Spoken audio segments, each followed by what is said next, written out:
Mga kapuso, taong 2022 pa, nakalundo at nakasandal ang isang poste sa isang bahay sa Barangay Malinta, Valenzuela City. Pero 2025 na, hindi pa rin naaksyonan ang problema. Kaya idinulog na yan sa inyong Kapuso Action Man.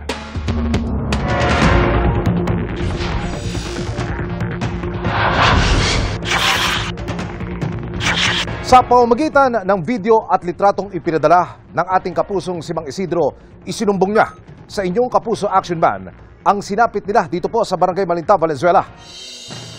Ang inirereklamong poste ng kuryente lumundo at sumandal na sa ikalawang palapag ng isang bahay.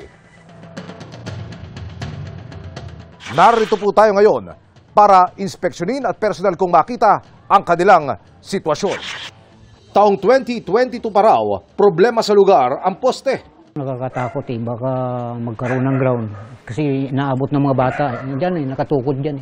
Lumundo na yung bakal delikado, baka magkaroon ng ground. Inilapit na raw sa Meralco ang sumbong pero Ni-report ko yan sa branch ng Meralco sa Malanday noong 2023 pa. 3 beses pero pumupunta sila. Puro tingin lang, picture-picture. Puro pangako, palit, wala nangyari.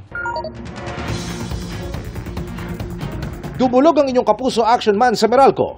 Iniimbestigahan pa ang naging dahilan ng matagal na pag-aksyon sa sumbong pero sa ngayon, napalitan na ng bagong bakal na poste ang lumang posting kahoy na ilipat na rin ang mga kable. Nung mag-report kami sa Action Man, mga 5 days dumating na yung nag-split. Sunod na araw, ikinabit na yung poste. Kung nagpapasalamat ako sa Action Man, lalo na kay Emil Sumangil. Wala po anuman.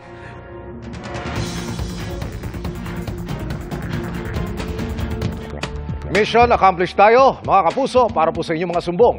Pwedeng mag-message sa Kapuso Action Man Facebook page o magtungo sa GMA Action Center sa GMA Network Drive, Corner Samar Avenue, Diliman, Quezon City. Dahil sa anumang reklamo, pang-abuso o katiwalian, tiyak, may katapat na aksyon sa inyong Kapuso Action Man.